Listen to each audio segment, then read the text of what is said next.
फिरौन का घमंड और अल्लाह की ताकत। बहुत पुराने समय की बात है। मिस्र की धरती पर एक बहुत ही ताकतवर और जालिम बादशाह राज करता था, फिरौन। उसकी ताकत का अंदाजा इस बात से लगाया जा सकता था कि उसके इशारे पर हजारों सैनिक अपनी जान देने को तैयार रहते थे। उसके महल आसमान को छूते थे और उसकी दौलत का कोई हिसाब नहीं था। लेकिन इस सब के बावजूद उसके दिल में इंसानियत नहीं थी। उसका दिल घमंड से भर चुका था। वह सिर्फ बादशाह नहीं रहना चाहता था, वह चाहता था कि लोग उसे खुदा माने। वह ऐलान करता, मैं ही तुम्हारा सबसे बड़ा रब हूं। लोग डर के मारे उसकी पूजा करने लगे। कोई उसकी बात काटने की हिम्मत नहीं करता था। एक रात फिरौन ने एक अजीब और डरावना सपना देखा।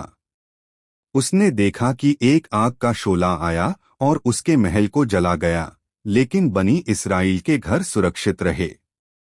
उसके दरबारियों ने इसका मतलब बताया, बनी इस्राएल में एक बच्चा पैदा होगा जो तेरी हुकूमत को खत्म करेगा। यह सुनते ही फिरौन डर से कांप उठा, लेकिन उसने सच्चाई समझने की कोशिश नहीं की, बल्कि उसने जुल्म का रास्ता चुना। उसने हुक्म दिया, बनी इस्राएल के हर नवजात लड़के को मार दिया जाए।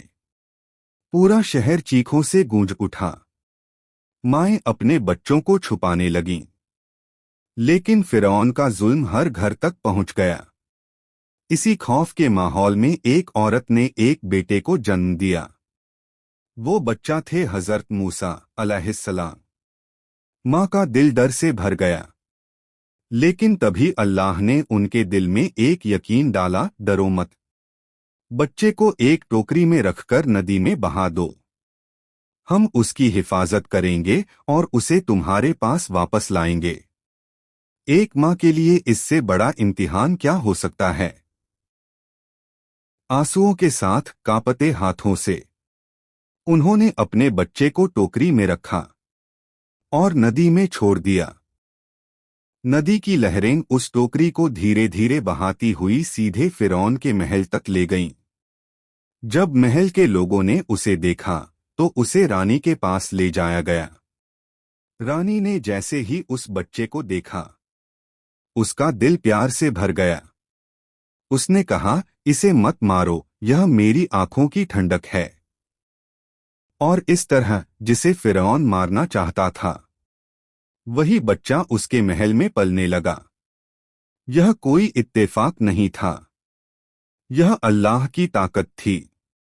जैसे जैसे मूसा अलैहिस्सलाम बड़े हुए, उन्होंने दो अलग अलग दुनिया देखीं।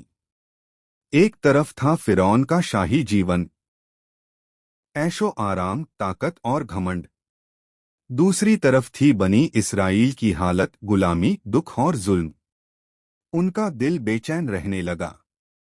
एक दिन उन्होंने एक झगड़ा देखा और उसे रोकने की कोशिश की, लेकिन गलती से एक आदमी की जान चली गई।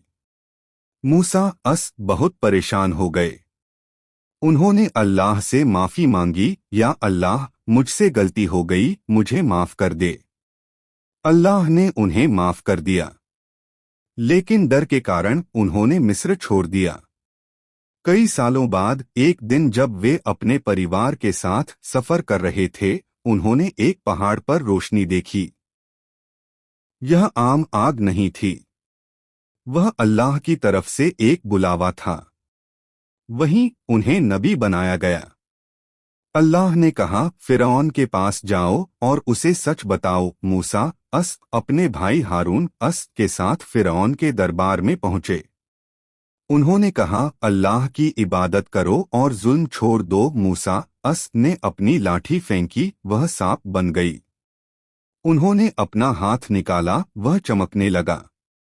लोग हैरान रह गए, लेकिन फिरौन का दिल नहीं बदला।